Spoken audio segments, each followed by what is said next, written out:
నమస్తే, welcome to our channel. నేను ప్రియాంకరావు. విజయ్ నిన్న అట్టహాసంగా తన ప్రమాణ స్వీకార కార్యక్రమాన్ని జరుపుకున్నారు. కానీ అక్కడ ఒక వెలితి ఏర్పడింది. ఆ వెలితి తన కన్న బిడ్డలు, తాళి కట్టిన భార్య, వీళ్ళ ముగ్గురు లేకపోవడం. తన వర్గానికి చెందిన వాళ్ళే చాలా మంది సోషల్ మీడియాలో పోస్టులు పెడుతున్నారు. వాళ్ళు కూడా వచ్చుంటే ఈ సిరోమనీ ఫంక్షన్ ఏదైతే ఉందో ఇది ఫుల్ఫిల్ అయ్యి ఉండేది అని చెప్పేసి ఆ వెలితి క్లియర్ గా కనిపిస్తుంది అని. మరి బిడ్డలు రాకుండా సోషల్ మీడియాలో ఎలాంటి పోస్టు పెట్టకుండా వాళ్ళ ఏం చెప్పాలి అనుకుంటున్నారు అనేది ఒక చర్చగా మారింది. దీని మీద డిస్కస్ చేద్దాం. మనతో పాటు సోషల్ యాక్టివిస్ట్ కృష్ణకుమారి గారు ఉన్నారు. ఆవిడతో మాట్లాడదాం. నమస్కారం మ్యామ్. నమస్తే మ్యామ్, అంటే విజయ్ తన జీవితంలో అనుకున్నది సాధించిన రోజు, అంత సంతోషంగా ఉన్న వేళ వీళ్ళు ముగ్గురు అటెండ్ కాకపోవడం అనేది ఆయనకి ఎంత వెలితి కనిపించిందో తెలియదు, కానీ తన ఫ్యాన్స్, పార్టీ వర్గాల్లో అయితే కనిపించింది. ఎందుకు, ఏమై ఉంటుంది? ఇప్పుడు కుటుంబంలో అంతర్గతంగా వాళ్ళ మధ్యలో గొడవలు ఉన్నమాట వాస్తవం. ఏ గొడవలు లేకపోతే ఆమె ఓపెన్ స్టేట్మెంట్స్ ఇవ్వదు వైఫు. అలాగే కోర్టులో విడాకులకి ఫైల్ చేయదు.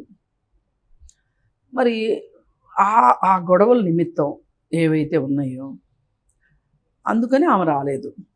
సరే, ఆమె రాకపోగా ఆమెతో పాటు పిల్లలు కూడా రాలేదు. అందుకే కుటుంబం అనేది ఎప్పుడైనా సరే ఒక గాజు పాత్ర లాంటిది. హ్యాండిల్ విత్ కేర్ ఉండాల్సిందే. అంతే. అది భార్య అయినా, భర్త అయినా, పిల్లలైనా సరే. ఇప్పుడు భార్య సరిగా వ్యవహరించకపోయినా, భర్త సరిగా వ్యవహరించకపోయినా ఆ కుటుంబంలో కలతలు వచ్చేది తప్పదు. ఆ కలతల్ని సరైన సమయంలో సరిదిద్దుకోకపోతే అవి బజారున పడేది వాస్తవమే. అలాగే పిల్లల వైపు నుంచి కూడా ఏమైనా ఇబ్బందులు వస్తే అది తల్లిదండ్రులు భరించవలసిందే.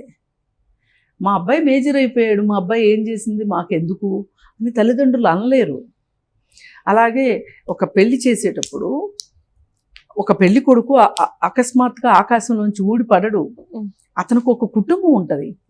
కుటుంబం ఉంటుంది కాబట్టే ఇస్తారు. ఎందుకు? ఒక తల్లి, ఒక తండ్రి, అమ్మమ్మ, తాతయ్య, నాయనమ్మ, తాతయ్య, బాబాయిలు, మేనమామలు, మేనత్తలు. ఇది ఒక పెద్ద గణం. గణం అంటే ఒక సైన్యం. అదే కుటుంబమే ఏ వ్యక్తికైనా సైన్యం. మరి అలాంటప్పుడు ఈ కుటుంబంలో ఇబ్బందులు వచ్చినాయి అనుకోండి, అంటే తన సైన్యమే, తన కుటుంబమే తనకు వ్యతిరేకం అయింది అనుకోండి, ఇది ఒక రకంగా చాలా బాధాకరమైన విషయం. అందుకే ఈ కుటుంబాన్ని కాపాడుకోవటంలో హ్యాండిల్ విత్ కేర్ అనేది అందుకు. పైగా ఒకప్పుడు భర్త ఎలా ఉన్నా భార్య సర్దుకుపోయేది, మాట్లాడేది కాదు. ఇప్పుడు కొంతమంది భార్యలు ఎలా ఉన్నా భర్తలు సర్దుకుపోయే వాళ్ళు ఉన్నారు, సర్దుకుపోని భర్తలు ఉన్నారు. ఇవాళ ఫ్యామిలీ లైఫ్ అనేది ఒక అతిపెద్ద ఛాలెంజ్ అయి కూర్చుంది. ఈ పరిస్థితుల్లో అసలు ఈ కలహాలు రావడానికి కారణాలు ఏంటి అనేది మనం ఒక్కసారి చూసుకుంటే, వీళ్ళింట్లో ముఖ్యంగా ఇది సెలబ్రిటీ ఫ్యామిలీ. మామగారు సెలబ్రిటీ, అత్తగారు సెలబ్రిటీ, భర్త సెలబ్రిటీ. ఆ కుటుంబంలోకి ఈమె వచ్చింది. వచ్చినప్పుడు ఈమెకి కొన్ని సంవత్సరాలు అంతా బాగా నడిచింది. ఈమె కూడా అతనికి డ్రెస్ డిజైనర్గా పనిచేసింది. విజయ్కి అంటే తనకి వీలైనంత తోడ్పాటుని ఇచ్చిందనే చెప్పుకోవాలి. అయితే తర్వాత ఏం జరిగిందో తెలియదు. ఆమె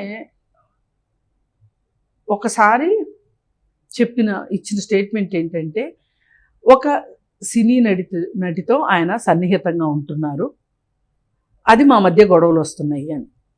మళ్ళీ ఇంకొకసారి స్టేట్మెంట్లో ఆయనకి చాలామంది మహిళలతోటి సంబంధ బాంధవ్యాలు ఉన్నాయి, అవి మా ఫ్యామిలీలో ఇబ్బందులకు గురి చేస్తున్నాయి అని ఆవిడ 2 స్టేట్మెంట్లు ఇచ్చారు ఆవిడ. అంటే దీన్ని బట్టి ఏమర్థం అవుతుంది అంటే, ఒక వేరే ఈ కుటుంబానికి సంబంధం లేని మహిళ వల్ల వీళ్ళింట్లో గందరగోళం వస్తుంది, గొడవలు వస్తున్నాయి, వీళ్ళ కుటుంబంలో కలహాలు వస్తున్నాయి అని మనకి క్లియర్ ఇక్కడ. అలాగే మరి ఇవన్నీ జరుగుతూ ఉంటే పిల్లలైనా చూస్తూ ఊరుకుంటారా? ఊరుకోరు కదా, వాళ్ళ మీద కూడా ఎఫెక్ట్ పడుతుంది కదా.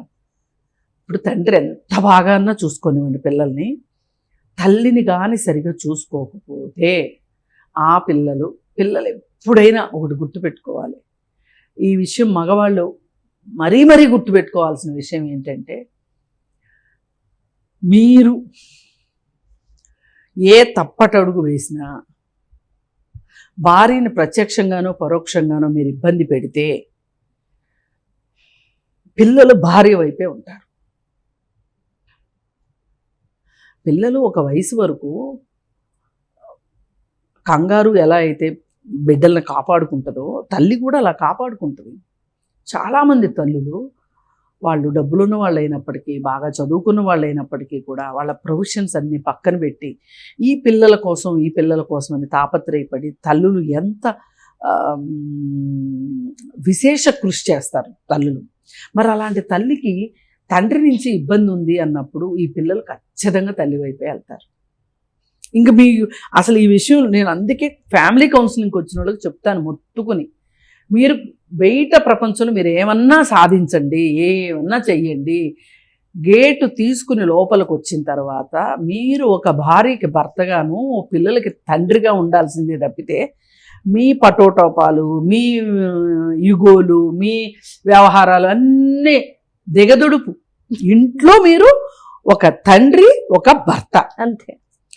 ఇంకొంచెం ముందుకెళ్తే ఒక కొడుకు. మీరు ఈ మూడు పాత్రల్ని కాదని ఈ మూడు పాత్రల్ని డామినేట్ చేయించడానికి కొంతమంది ఏం చేస్తారంటే, బాగా డబ్బులు సంపాదించాం కదా, సంపాదించేదంతా ఎవరి కోసము, అడిగిందల్లా ఇస్తున్నాం కదా, సంవత్సరానికి ఒకసారి టూర్లకు తీసుకెళ్తున్నాం కదా, పాకెట్ మనీ బోల్డ్ ఇస్తున్నాం కదా, ఇంటి బీరువా తాళాలు ఆమె చేతిలోనే ఉంటాయి కదా, ఇలా మాట్లాడతారు మగవాళ్ళు.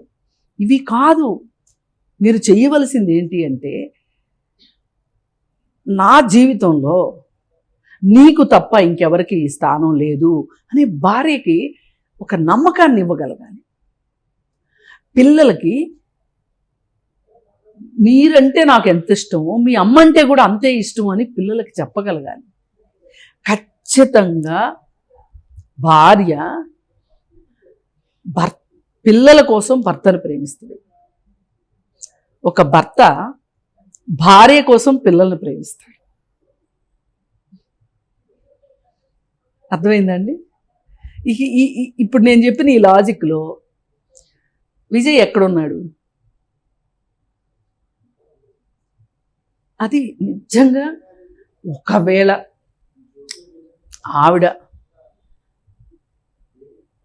ఆవిడ వైపు నుంచి, ఆవిడ మీద ఇంతవరకు వీళ్ళ కుటుంబం నుంచి కానీ విజయ్ వైపు నుంచి కానీ ఆమె పైన ఏ విధమైన ఆరోపణలు ఇంతవరకు రాలా.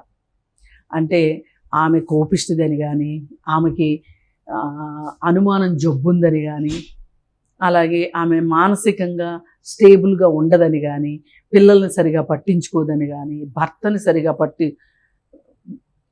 సరి అయిన రీతిలో భార్యగా వ్యవహరించదని కానీ ఏమీ రాలా ఆవిడ వైపు నుంచి. ఎలిగేషన్స్ అన్నీ ఆవిడ వైపు నుంచి వచ్చినాయి. పైగా ఇంకొకటి, కొన్ని సందర్భాల్లో ఏం జరుగుతుందంటే, భర్తకి బాగా డబ్బులుండి భార్యకి డబ్బులు లేవనుకోండి, ఈ భార్య చచ్చినట్టు భర్త పైన ఆధారపడుతుంది. ఖచ్చితంగా డిపెండ్ అవ్వాలి పిల్లల కోసం, పిల్లల అవసరాలు తీర్చడానికి. అందుకే నేను ఇందాక అనింది ఆ లాజిక్, అది అక్కడ అర్థం.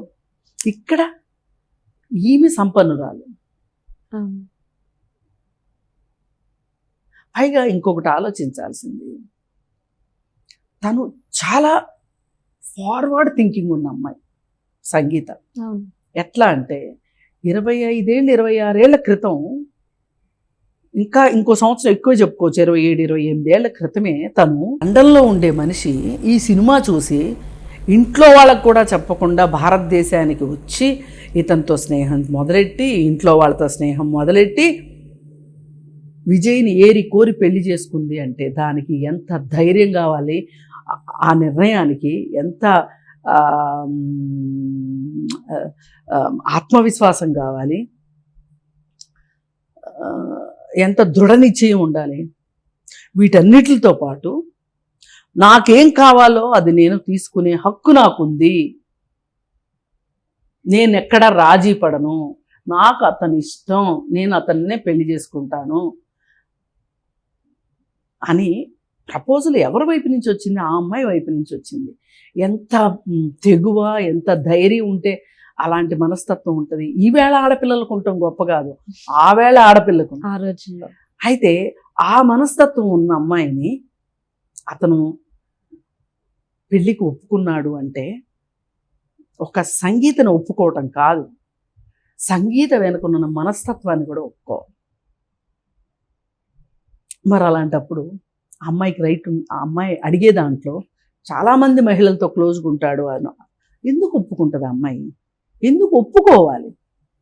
తన కోసం అన్నిటిని వదులుకొని వచ్చిన అమ్మాయి. వచ్చి వదులుకుని వచ్చిందా రాలేదా అనేది పక్కన పెట్టండి. ఒక భార్యకి ఆ మాదిరి హక్కు ఉంటుందా లేదా భర్త మీద?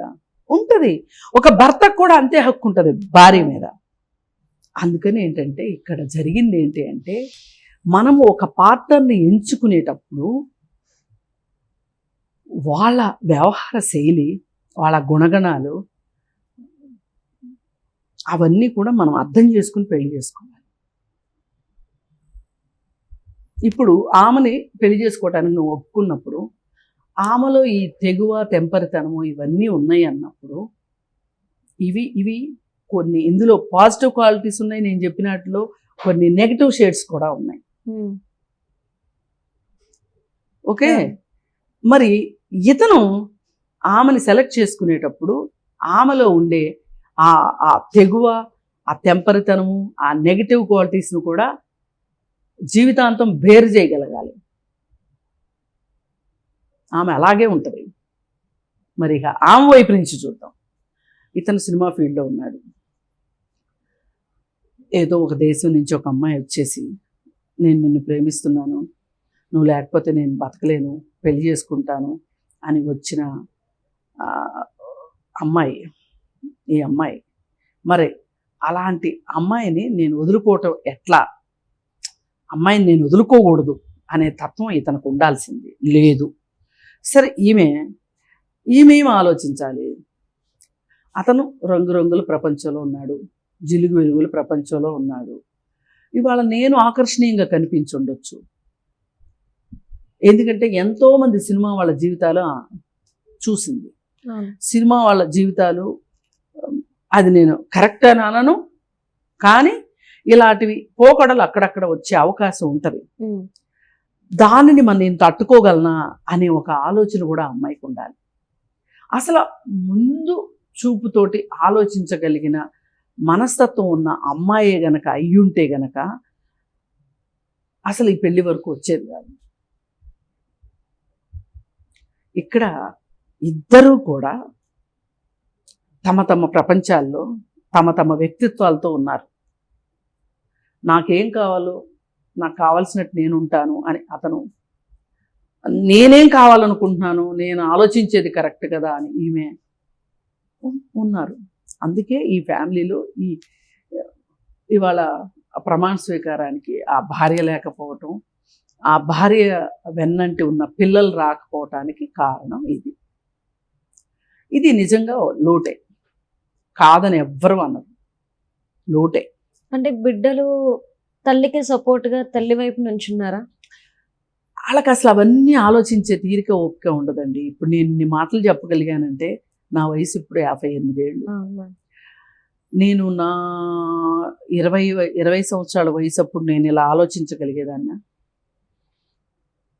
పోనీ నేను ఆలోచించిన దానిలో మీరు ఆలోచించగలుగుతారా? అసలు లేదు. ఎందుకంటే ఇవి ప్రపంచాన్ని చూసే కొద్దీ అర్థమయ్యే పోకళ్ళు. ఓకే, మరి పిల్లలు, చిన్నపిల్లలు, వాళ్ళకి ఒకానొక సందర్భంలో తండ్రి గ్లామర్ కానీ, తండ్రి సంపాదించిన ఆస్తి కావచ్చు, ఆ విజయ్ పిల్లలు అంటే వచ్చే ఒక సొసైటీలో వాళ్ళకి దొరికే గౌరవం కావచ్చు, ఏమంటాము, ఒక రకమైన రెస్పెక్ట్ కూడా కాదు, ఒక గుర్తింపు ఉంటుంది వాళ్ళకి. ప్రపంచం వాళ్ళ వైపున చూపులు కేంద్రీకరిస్తుంది, ఆ అటెన్షన్ దొరుకుతుంది వాళ్ళకి. అది వాళ్ళు కావాలని అనుకుంటారు, ఒకసారి కాకపోతే ఒకసారి అయినా అనుకుంటారు. కానీ వాటన్నిటిని మించింది తల్లి ప్రేమ. ఆమె ప్రేమిస్తే మామూలుగా ప్రేమించదు సంగీత. అలా ప్రేమించే కదా విజయ్కి దగ్గర విజయ్ని పెళ్లి చేసుకుంది. అలాగే పిల్లలు కూడా అలాగే ప్రేమించి ఉంటుంది. మరి ఆ పిల్లలు ఆ తల్లిని ప్రేమను ఎట్లా కాదనుకుంటారు? అందుకోసం కుటుంబాల్లో సాధ్యమైనంత వరకు అనవసర సంబంధాల జోలికి వెళ్లకుండా ఉంటే, ఇల్లెజిటిమేట్ రిలేషన్షిప్స్లోకి వెళ్ళకూడదు. చట్టబద్ధం కాని సంబంధాల్లోకి వెళ్ళకపోవటం అనేది కుటుంబానికి చాలా చాలా మంచిది. ఇవాళ కుటుంబం ఒక రకంగా విచ్ఛిన్నమైన కుటుంబం. అతనికి భార్య ప్రేమ లేదు, పిల్లల ప్రేమ లేదు. మరి ఈ పరిస్థితుల్లో ఒక రకంగా ప్రపంచానికి అతను ఒంటరి కిందే కనిపించాడు కదా నిన్న. లేకపోతే త్రిషాని చాలా అటెన్షన్ ఇచ్చి చూపించారు అన్న. ఒక రకంగా అండి, మీడియా ఏ ఇద్దరి మధ్యలో సంబంధాన్ని పెంచటానికైనా తుంచటానికైనా మీడియా ఉపయోగపడినంతగా ఆ వ్యక్తులు కూడా ఉపయోగపడరు. మీడియాదే ఇదంతా.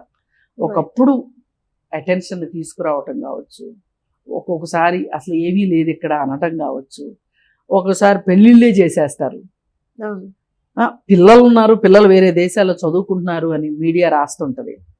అందుకని నిన్న కూడా అంత హైప్ ఇవ్వాల్సి ఉండింది కాదు. కానీ మీడియాకు కావాల్సింది ఏంటి? విజయ్ అసలు చాలా గొప్పగా బ్రహ్మాండంగా మాట్లాడాడు. అది మనము ప్రొజెక్ట్ చేయాల్సింది. కానీ దానికన్నా ఇది మాస్ మసాలా. అందుకని ఇలా ఉంటుంది. మరొక్కసారి చెప్తున్నానండి, ఫ్యామిలీల్లో చట్టబద్ధం కానీ సంబంధాల జోలికి వెళ్లకుండా కుటుంబాన్ని కాపాడుకోవాల్సిన అవసరం చాలా ఉంది. Right. Thank you so much. Right.